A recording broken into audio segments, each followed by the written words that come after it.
കർത്താവിൻ്റെ കുരിശിൻ്റെ ചുവട്ടിൽ പരിശുദ്ധ അമ്മയും യോഹന്നാനും മറ്റു സ്ത്രീകളൊക്കെ നിൽക്കുന്നു. ഈശോയുടെ കുരിശിൻ്റെ ഇടത്തും വലത്തും 2 കള്ളന്മാർ കിടക്കുന്നു. നല്ല കള്ളൻ നമ്മൾ വിളിക്കുന്ന ഒരാളെ, മറ്റേ കള്ളൻ എന്ന് പറയും. അപ്പം അതിലൊരുവൻ, കർത്താവേ അങ്ങ് രാജ്യത്തിലായിരിക്കുമ്പോൾ എന്നെ കൂടി ഓർക്കണമേ എന്നവൻ കരുണയ്ക്ക് വേണ്ടി പ്രാർത്ഥിക്കുന്നു. മറ്റേ കള്ളൻ, ഓ യേശു, ഇതൊന്നും നമ്മൾ ഒരുപോലെ രക്ഷപ്പെടാൻ പോകുന്നില്ല. നിരാശനും വിശ്വാസമില്ല, അവൻ വിശ്വാസമില്ലാത്തതുകൊണ്ട് പ്രാർത്ഥിക്കുന്നില്ല. യേശുവിൽ വിശ്വാസമില്ലാത്തതുകൊണ്ട് അവൻ പ്രാർത്ഥിക്കുന്നില്ല. മറ്റൊരു ഈശോ ആരാണെന്ന് അവൻ അറിയത്തില്ലാത്തത് കൊണ്ട് അവൻ പ്രാർത്ഥിക്കുന്നില്ല. ഈശോയുടെ വലിപ്പം അവനറിയില്ല. ആ ദൈവമാണ്, ദൈവപുത്രനാണ്, ആ പാപപരിഹാര ബലിയാണ്, സർവശക്തനാണെന്നും അറിയില്ല അവന്. ഏറ്റവും വലിയ അറിവില്ലായ്മത് സത്യം മുന്നിൽ നിന്നിട്ടും അതിനെ അറിയാൻ പറ്റാത്തൊരവസ്ഥ. രക്ഷയുടെ വാതിലിൻ്റെ മുമ്പ് നിൽക്കുക. വിശുദ്ധർ പറയും, സ്വർഗത്തിലേക്കുള്ള വാതിൽ അവിടെ തുറക്കുന്നത് ഈശോയുടെ ചങ്കിൽ നിന്നാന്ന് പറഞ്ഞത്. Door of heaven, that is heart of the pierced heart of Jesus. ഈശോയുടെ തുറക്കപ്പെടുക ഈശോയുടെ ഹൃദയത്തിനാണ്. അതാണ് ആ തുറക്കുമ്പോഴാണ് അവിടുന്ന് ചോരയും ജലവും ഒഴുകുന്നു. യോഹന്നാൻ 19:34 പറയും, പടയാളികൾ ഒരുവൻ അവന് തിരുവിലാവിൽ കുന്തം കൊണ്ട് കുത്തി ചോരയും ജലം ഒഴുകി. അത് കണ്ടയാൾ തന്നെ സാക്ഷ്യപ്പെടുത്തുന്നു. ആ ജലം, ആ ചോര വീഴുന്നത് ഒറ്റക്കണ്ണനായ ലോങ്കിനോസിൻ്റെ കണ്ണുകളിലേക്ക് വീണിട്ടവൻ കണ്ണു സുഖപ്പെടുക. ശരിക്കും ഈശോയുടെ ഹൃദയത്തിലൂടെയാ സ്വർഗം നമ്മൾ നിത്യജീവിലേക്ക് പ്രവേശിക്കുന്നത്. ഈശോയുടെ ഹൃദയത്തിലൂടെ ഓരോ ആത്മാവും കയറിപ്പോകുന്ന വഴി ഈശോയുടെ ഹൃദയത്തിലൂടെയാണ്. ഈശോയുടെ ഹൃദയത്തിലൂടെയാണ്. അപ്പോൾ പാപിക്ക് കയറിപ്പോകും. പക്ഷെ ഇവിടെ ആ വാതിക്കൽ നിൽക്കുന്ന ഒരുവൻ കയറിപ്പോകുന്നു കാണാൻ പറ്റുമേ, മറ്റേ കള്ളന് കയറാൻ പറ്റുന്നില്ല. അതവൻ്റെ അഹങ്കാരമാണ്. മനുഷ്യൻ്റെ രക്ഷയുടെ തടസ്സം അവരിലുള്ള അഹങ്കാരം. ഐ നോ എവരിതിങ്, എനിക്കെല്ലാം അറിയാം, എനിക്ക് പ്രാർത്ഥനയുടെ ആവശ്യമൊന്നുമില്ല, എനിക്ക് ഉപസാരത്തിൻ്റെ ആവശ്യമൊന്നുമില്ല, പശ്ചാത്താപത്തിൻ്റെ ആവശ്യം, എനിക്ക് കരുണയ്ക്ക് വേണ്ടി സോറി പറയേണ്ട ആവശ്യം, അന്നും കുമ്പസാരിക്കുന്നയാള്. പരിസേയ മനോഭാവം. അപ്പം അതുകൊണ്ടാണ് അവൻ അതിലൂടെ കയറിപ്പോകാൻ. പക്ഷേ ആ നല്ല കള്ളൻ അവൻ അനുദപിക്കുന്നു, പശ്ചാത്തപിക്കുന്നു. അപ്പോൾ അവൻ ആ ഹൃദയം കർത്താവ് തുറന്നു കൊടുക്കുന്നു. അതിലൂടെ അവൻ സ്വർഗത്തിലേക്ക് പ്രവേശിക്കുന്നു. സർവ്വത്തെ പറഞ്ഞേ ഹല്ലേലൂയ. സ്വർഗമെന്ന് വെച്ചാൽ എന്താ? ഈശോയുടെ ഹൃദയത്തിലായിരിക്കുന്നതാണോ സ്വർഗം? ഈശോയുടെ ഹൃദയത്തിനുള്ളിലായിരിക്കും. ഈശോയുടെ തിരുഹൃദയത്തിൻ്റെ ഉള്ളിലോട്ട് കയറുന്നതാണ് ദാറ്റ് ഈസ് ഹെവൻ. അതാണ് സ്വർഗം. അതാണ്. അപ്പം അതിലേക്ക് പ്രവേശിക്കാൻ ആർക്കും പറ്റും. കരുണ കിട്ടിയാൽ ആർക്കും, ഏത് പാപിക്കും പറ്റും, എത്ര ഘോര പാപിക്കും പറ്റും ആ കരുണ. പക്ഷേ എളിമപ്പെടണം, എങ്കിലേ അത് പറ്റുള്ളൂ. അപ്പോൾ പ്രിയപ്പെട്ട മക്കളെ, ഒരാളത് അനുഭവിക്കുന്നു, ഒരാൾ അനുഭവിക്കാതെ പോകുന്നു. ഞാൻ പേടിക്കുന്നു. ഈ ദിവസങ്ങളിൽ ഇവിടെ വചനം പ്രഘോഷിക്കപ്പെടുമ്പോൾ ലോകം മുഴുവനുമുള്ള ദൈവമക്കൾ ഇത് കേട്ടുകൊണ്ടിരിക്കുമ്പോൾ നിനക്ക് കൃപയുടെ വാതിൽ തുറക്കണം, നിനക്ക് എളുപ്പപ്പെടണം, അതിൽ കയറിപ്പോണം. അഭിഷേകം കൃപ കിട്ടണമെങ്കിൽ സ്വർഗം ഒരു കൃപയാണ്, കിട്ടുന്നൊരു കൃപയാണ്. അത് കിട്ടണമെങ്കിൽ നിനക്ക് എളിമ വേണം. നന്നായിട്ട് എളിമപ്പെട്ട് അനുദപിക്കണം, കരുണയ്ക്ക് വേണ്ടി പ്രാർത്ഥിക്കണം. സർവ്വത്തെ പറഞ്ഞേ ഹല്ലേലൂയ, ഹല്ലേലൂയ. യെശയ്യാ 59:1, 2, 3 വചനം. രക്ഷിക്കാനാവാത്ത വിധം കർത്താവിൻ്റെ കരം കുറുകിപ്പോയിട്ടില്ല, കേൾക്കാനാവാത്ത വിധം അവിടുത്തെ ചെവികൾക്ക് മാന്ദ്യം സംഭവിച്ചിട്ടില്ല. എന്നാൽ നിന്റെ പാപങ്ങളാണ് നിന്നെ ദൈവത്തെയും തമ്മിൽ അകറ്റിയിരിക്കുന്നത്. അതിനാൽ അവിടുന്ന് നിന്റെ പ്രാർത്ഥന കേൾക്കുന്നില്ല. നീ കരമുയർത്തുമ്പോൾ അവിടുന്ന് മുഖം മറയ്ക്കുന്നു. സർവ്വത്തെ പറഞ്ഞേ ഹല്ലേലൂയ. നീ കരമുയർത്തുമ്പോൾ അവിടുന്ന് മുഖം മറയ്ക്കുന്ന സംഭവമുണ്ട്. നിന്റെ കരങ്ങൾ രക്തപങ്കിലമാണ്. നാവ് ദുഷ്ടത പിറുപിറുക്കുന്നു. ആരും നീതിയോടെ പ്രവർത്തിക്കുന്നില്ല. സത്യസന്ധതയോടെ ആരും ന്യായാസനത്തെ സമീപിക്കുന്നില്ല. അവർ പൊള്ളയായ വാദങ്ങൾ ആശ്രയിക്കുകയും നുണ പറയുകയും ചെയ്യുന്നു. അവർ തിന്മയെ ഗർഭം ധരിച്ച് അനീതിയെ പ്രസവിക്കുന്നു. അവർ അണലിമുട്ടിന്മേൽ അടയിരിക്കുകയും ചിലന്തി വല നെയ്യുകയും ചെയ്യും. അവയുടെ മുട്ട തിന്നുന്നവർ മരിക്കും. മുട്ട പൊട്ടിച്ചാൽ അണലി പുറത്തു വരും. അവർ അവർ നെയ്തത് വസ്ത്രത്തിന് കൊള്ളുകയില്ല, അവരുണ്ടാക്കിയത് മനുഷ്യർക്ക് പുതയ്ക്കാനാവില്ല. അവർ പ്രവർത്തിക്കുന്നത് അകൃത്യമാണ്, അവരുടെ കരങ്ങൾ അക്രമം പ്രവർത്തിക്കുന്നു. അവരുടെ പാദങ്ങൾ തിന്മയിലേക്ക് കുതിക്കുന്നു. നിരപരാധരുടെ രക്തം ചൊരിയുന്നതിന് അവർ വെമ്പൽ കൊള്ളുന്നു. അവർ അകൃത്യം നനയ്ക്കുന്നു. ശൂന്യതയും നാശവുമാണ് അവരുടെ പെരുവഴിയിൽ. സമാധാനത്തിൻ്റെ മാർഗം അവർക്ക് അജ്ഞാതമാണ്. അവരുടെ വഴികളിൽ നീതി അശേഷമില്ല. അവർ തങ്ങളുടെ മാർഗങ്ങൾ വക്രമാക്കി അത് ചരിക്കുന്നവർക്ക് സമാധാനം ലഭിക്കുകയില്ല. സ്വരപ്പെടുത്തി പറഞ്ഞേ ഹല്ലേലൂയ. ശബ്ദപ്പെടുത്തി ഹല്ലേലൂയ. വീണ്ടും പറയാണ് യെശയ്യാ 57:19, 20, 21. കർത്താവ് അരുളിച്ചെയ്യുന്നു, സമാധാനം ദൂരസ്ഥർക്കും സമീപസ്ഥർക്കും. വീണ്ടും പറയുക, ദുഷ്ടർ പ്രക്ഷുബ്ധമായ കടല് പോലെയാ, അതിന് ശാന്തമാകാനാവില്ല. അതിലെ വെള്ളം ചെളിയും മാലിന്യങ്ങളും അടിച്ചു കയറ്റുന്നു. എൻ്റെ ദൈവം അരുളി ചെയ്യുന്നു, ദുഷ്ടന് സമാധാനം ലഭിക്കുകയില്ല. അതുകൊണ്ട് പ്രിയപ്പെട്ട മക്കളെ, ദൈവത്തിൻ്റെ രക്ഷ അനുഭവിക്കാനുള്ള തടസ്സങ്ങൾ മാറട്ടെ. തടസ്സങ്ങൾ മാറണം.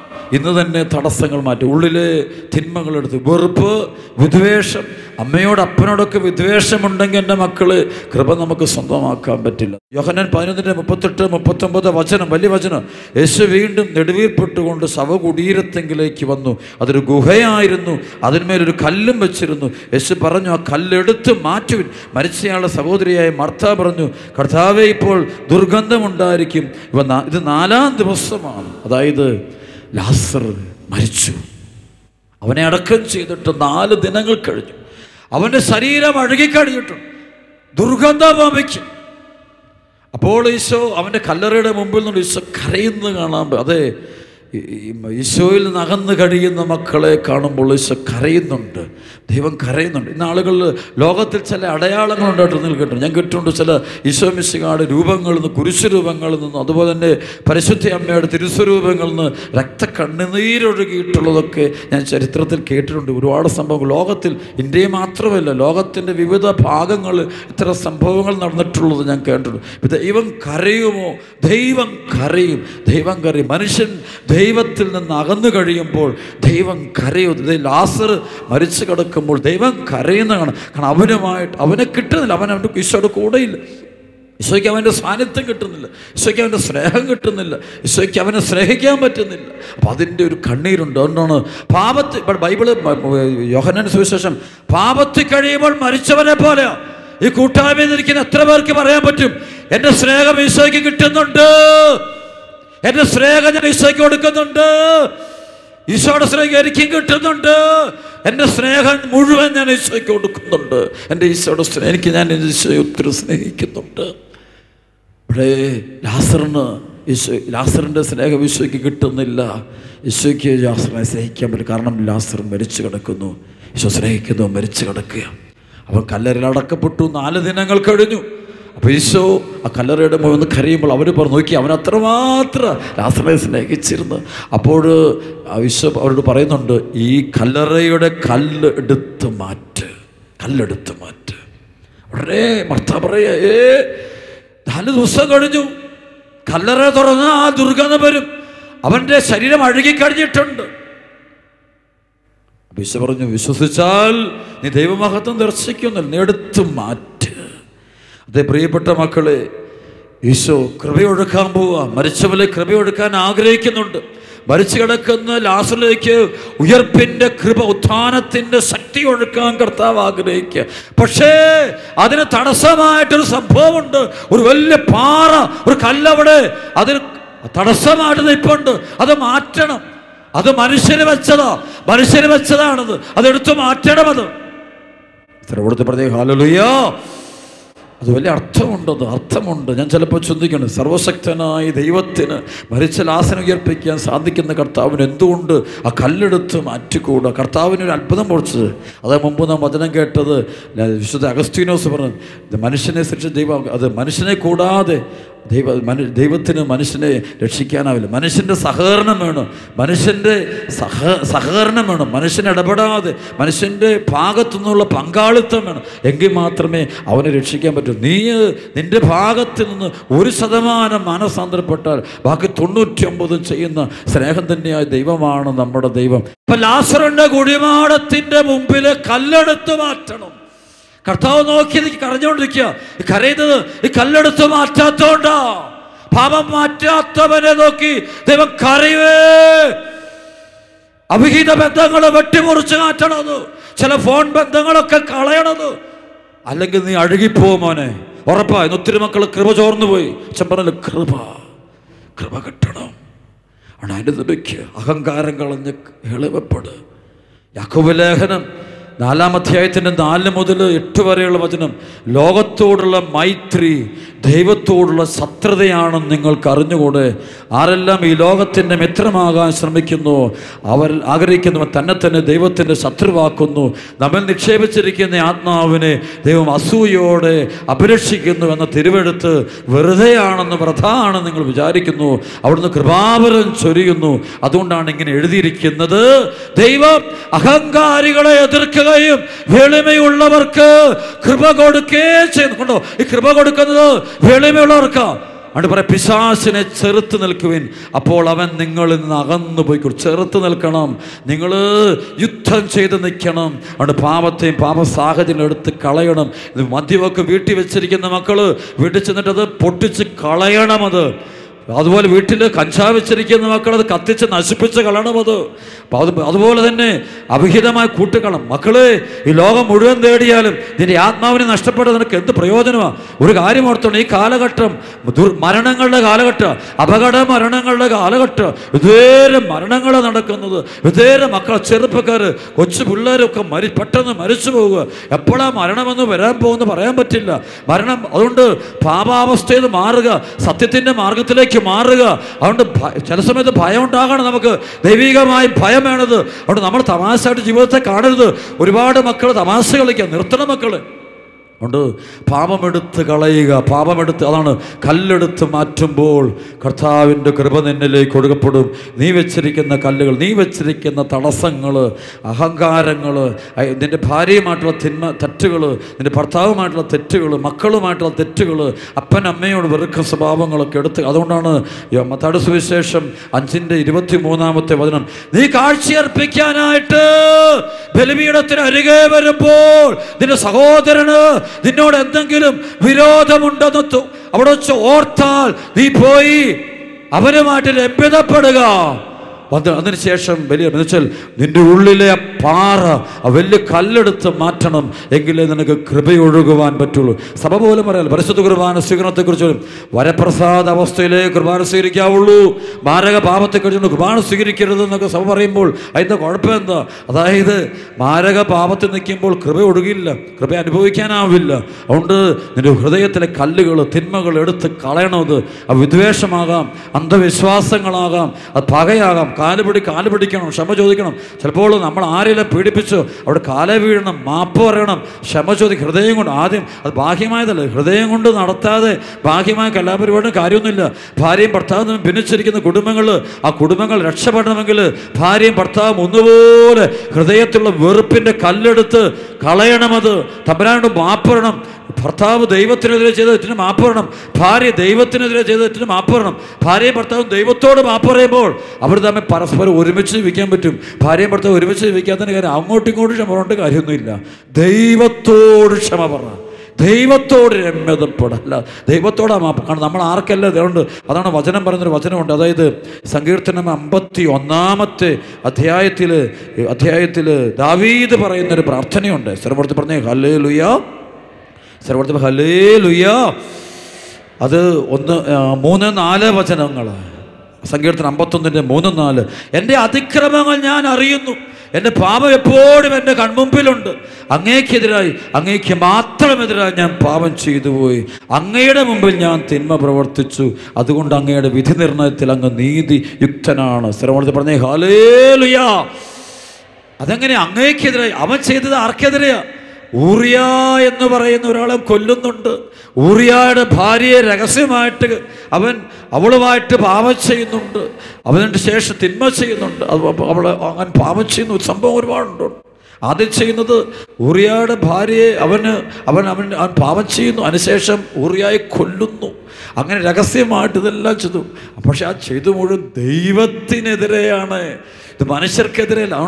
അങ്ങേക്കെതിരായി അങ്ങേക്ക് മാത്രമെതിരായി ഞാൻ തെറ്റ് ചെയ്തു. അതെ, മനുഷ്യൻ ആർക്കെല്ലാം എതിരെ ചെയ്താലും അത് ചെയ്യുന്നത് അവർക്കെതിരെയല്ല, ദൈവത്തിനെതിരെയാണ്. ഒരു കുറ്റം പറഞ്ഞാൽ പോലും, ഒരാൾ കുറ്റം ഞാൻ പറഞ്ഞു, പക്ഷെ അവർക്കെതിരെയല്ല പറയുന്നത്, ദൈവത്തിനെതിരെ. ഒരു കൊലപാതകം നടത്തി, ഊറിയയെ കൊന്നു, പക്ഷെ അത് ചെയ്തത് ദൈവത്തിനെതിരെ. ഊറിയയുടെ ഭാര്യയെ നശിപ്പിച്ചു, ചെയ്തത് ദൈവത്തിനെതിരെയാ. അപ്പോൾ ഈ തെറ്റ് മുഴുവൻ ദൈവത്തിനെതിരെ. മദ്യപാനം നടത്തുക, ദൈവത്തിനെതിരെ തെറ്റ് ചെയ്യുന്നത്. ഒരാൾ ജീവിതം നശിപ്പിക്കുക, ഒരു യുവതിയുടെ, ഒരു യുവാവിൻ്റെ, ഒരു പിഞ്ചു കുഞ്ഞിൻ്റെ ജീവിതം മുടിപ്പിക്കുക, നശിപ്പിക്കുക, ദൈവത്തിനെതിരെയുള്ള പാപമാണ്. സർവ്വത്തിൽ പറഞ്ഞേ ഹല്ലേലൂയ, സർവ്വത്തിൽ പറഞ്ഞേ ഹല്ലേലൂയ. അതുകൊണ്ടാണ് നാഥാൻ വന്നിട്ട് അവൻ്റെ നേരെ കഴിച്ചുകൊണ്ട്, നീതി രഹസ്യമായി ചെയ്തു, നിന്റെ മക്കളിത് പരസ്യമായിട്ട് ചെയ്യും. വലിയൊരു ശാപമെന്ന പോലെയാണ്. ഒരു പ്രവാചകൻ രാജാവിനോട് പറയാം, നീ ഇത് രഹസ്യമായി ചെയ്തു, നിന്റെ മക്കളിത് പരസ്യമായി ചെയ്യും. അവർ ശരിക്കും വരുന്നു, കാരണം നീ ചെയ്ത് ക്രൂരത, പക്ഷെ നീ ആരും ദൈവം കാണുന്നു. കാണിച്ചാൽ മുഴുവൻ ആളുകളെയും പരിപാലിക്കുന്ന ദൈവം, ഇവിടെ ഇരിക്കുന്ന അപ്പനെ, അമ്മയെ, ചെറുപ്പക്കാരെ, യുവാക്കൾ, യുവതികൾ, രോഗികൾ, അനാഥർ, വിധവകൾ, അവരെല്ലാം പരിപാലിക്കുന്നൊരു ദൈവമുണ്ടെന്നേ. അതുകൊണ്ട് ആ വിധവയെയോ ഏകസ്ഥനെയോ ഏകസ്ഥയോ യുവതിയോ യുവാവിനെയോ വേറൊരു ഭാര്യയോ ഭർത്താവിനെയോ വേറെ അപ്പനെ അമ്മയോ മക്കളെയോ വൈദ്യൊക്കെ ചെയ്യുമ്പോൾ ആ തെറ്റ് ചെയ്യുന്നത് ദൈവത്തിനെതിരെയാണ്. തെറ്റ് ചെയ്യുന്നത് എങ്ങനെ തെറി വിളിക്കുമ്പോൾ ചിത്തുകളും എല്ലാം ദൈവത്തിനെതിരെയാണ് ചെയ്യുന്നത്. അതുകൊണ്ട് അനുദപിക്കേണ്ടത്, ക്ഷമ ചോദിക്കേണ്ടത് ദൈവത്തോട്. അതുകൊണ്ടാണ് നമ്മൾ കുമ്പസാരക്കൂട്ടി ദൈവത്തോടാ പാപങ്ങൾ പറയുന്നത്. ഞാൻ സ്വർഗത്തിനെതിരെ അങ്ങേക്കെതിരായാണ് പാപം ചെയ്തത്. അതുകൊണ്ട് മറ്റുള്ളവർക്കെതിരെ ദൈവബന്ധത്തിലാണ്, അതുകൊണ്ട് ദൈവത്തിനെതിരെയാണ് തെറ്റ് ചെയ്യുന്നത്. ഓരോ പാപം ദൈവത്തിനെതിരെ. അത് സഹോദരങ്ങളെ വേദനിപ്പിക്കുമ്പോഴും, സഹോദരങ്ങളെ ഒറ്റപ്പെടുത്തുമ്പോഴും, മാതാപിതാക്കളെ അനുസരിക്കാതിരിക്കുമ്പോഴും, സഭയെ വിധേയപ്പെടാതിരിക്കുമ്പോഴും ഒക്കെ ഞാൻ ചെയ്യുന്നത് ദൈവത്തിനെതിരെയുള്ള പാപങ്ങളാണ്. ശരിക്കും ബൈബിൾ പഠിക്കുമ്പോൾ ഒരു കാര്യം ദൈവശാസ്ത്രജ്ഞന്മാർ പറയാറുണ്ട്. ശരിക്കും ജെറുസലേം ദേവാലയം പണി കഴിപ്പിക്കേണ്ടത് സൊളമനായിരുന്നില്ല, അത് ദാവീദായിരുന്നു എന്നാണ് പറയുന്നത്. ദാവീദിനാണ് ശരിക്കും അതിൻ്റെ വാഗ്ദാനമുണ്ട്, പക്ഷെ അത് ദാവീദിന് ചെയ്യാൻ പറ്റിയില്ല, അത് സോളമനാണ് ചെയ്യുന്നത്. കാരണം പറയുന്നത്, ദൈവശാസ്ത്രജ്ഞന്മാർ പറയുന്നത്, ദാവീദിൻ്റെ കൈകളിൽ ഒരുപാട് നിഷ്കളങ്കരുടെ ചോരയുണ്ടായിരുന്നു. ദാവീദിന്റെ മേല് ഒരുപാട് നിഷ്കളങ്കരുടെ ശാപങ്ങളുണ്ടായിരുന്നു. ദാവീദിന്റെ മേല് ഒരുപാട് പാവങ്ങളുടെ കണ്ണീരുണ്ടായിരുന്നെന്നാണ് പറയുന്നത്. അതുകൊണ്ട് ദേവാലയം പണിയുവാനുള്ള അർഹത അവനില്ലായിരുന്നു, അർഹതയില്ലായിരുന്നു. അതുകൊണ്ടാണ് അവന് ദൈവം അത് ചെയ്യാൻ അനുവദിച്ചില്ല. അവിടെ ചില മാതാപിതാക്കൾ ചില കാര്യങ്ങളൊക്കെ ഇറങ്ങിയിട്ട് നടക്കാതെ പോകുന്നതാണ്. ചില യുവതിയുവാക്കൾ ഒക്കെ വിദേശത്തൊക്കെ പോയിട്ട് എല്ലാം ഞാൻ നേടും എന്ന് പറഞ്ഞ് ഓടിയിട്ട് ഒന്നും നേടാതെ നിൽക്കുമ്പോൾ അതിന് പിന്നിൽ വല്ലവരുടെയും മാതാപിതാക്കളുടെ ശാപങ്ങളോ വൈദികരുടെ ശാപങ്ങളോ ഗുരുഭൂതന്മാരുടെ ശാപങ്ങളോ കണ്ണീരുകളോ വല്ലതും തളം കെട്ടിക്കിടപ്പുണ്ടോ നോക്കണം. അയൽക്കാരുടെയോ ആരുടെയെങ്കിലുമൊക്കെ ഉണ്ടോ നോക്കണം. അനുദപിക്കാൻ ഏതെങ്കിലും മേഖല, ഏതെങ്കിലും പാവങ്ങളുടെ ജീവിതങ്ങൾ, ചെറുപ്പക്കാരുടെയൊക്കെ ജീവിതങ്ങൾ നശിപ്പിക്കുന്ന, തന്ത്രപൂർവ്വം നശിപ്പിക്കുന്ന മിടുക്കന്മാരുണ്ട്. വളരെ രസകരമായ രീതി, ആരും അറിയാം, നല്ല ഭംഗിയായിട്ട് ചെയ്യുന്ന സംഭവങ്ങളെ, പക്ഷേ കണ്ണീരുണ്ടാവുകയെ. അതുകൊണ്ട് അനുദപിക്കുക. അതാണ് ഈ കല്ലെടുത്ത് മാറ്റുമ്പോഴാണ് ജീവൻ, ഉത്ഥാനത്തിൻ്റെ ശക്തി ലാസറിലേക്ക് ഒഴുകുന്നു. ഒരുപക്ഷെ ഈ ദേശത്ത് ചിലപ്പോൾ കാണുമായിരിക്കും അങ്ങനെയുള്ള ലാസറുമാർ മരിച്ചിട്ട് വർഷങ്ങൾ അഴുകിക്കഴിയത്. പക്ഷെ അവരെ ഉയർപ്പിക്കാൻ കർത്താവിന് പറ്റും കേട്ടോ, ദൈവത്തിന് അസാധ്യം. പക്ഷേ തമ്പുരാൻ നമ്മളോട് പറയുന്നൊരു കാര്യം അത് ചെയ്യണം നമ്മൾ. അതുകൊണ്ട് ഈ ദിവസങ്ങളിൽ വലിയൊരു കുമ്പസാരം നടത്തണേ എന്ന് അച്ഛൻ പ്രാർത്ഥിക്കുന്നു.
ദുരിതങ്ങളും പ്രശ്നങ്ങളും നമ്മുടെ കർത്താവിന്റെ കരങ്ങൾ നമുക്ക് ഏൽപ്പിച്ചു കൊടുക്കാം. മക്കളുടെ രോഗങ്ങൾ, തകർച്ചകൾ, ദുരിതങ്ങൾ, ദുരന്തങ്ങൾ എല്ലാം കൊടുക്കാം. ഈ ധ്യാനം മുഴുവൻ കൊടുക്കാൻ നമുക്ക് ഈശോയുടെ വലിയ ഇടപെടലാണ്. ഇഹത്തിൽ ഒന്നുമില്ലായേ, നേടിയതെല്ലാം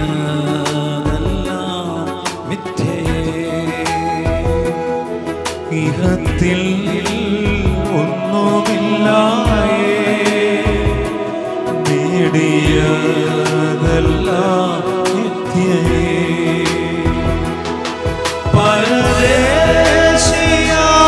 പരദേശിയാണുലകിൽ ഇവിടെന്നു മങ്ങനല്ലോ.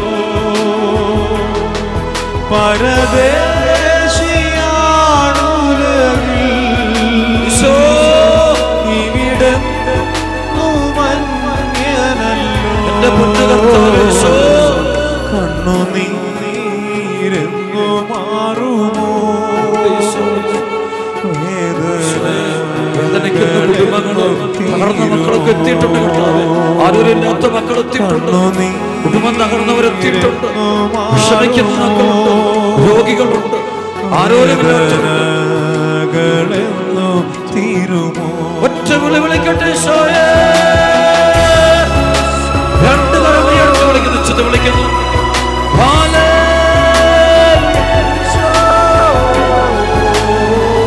രണ്ടു കരം കൊടുത്തത് ഈശോ നമ്മെ ആശീർവദിക്കുന്നു.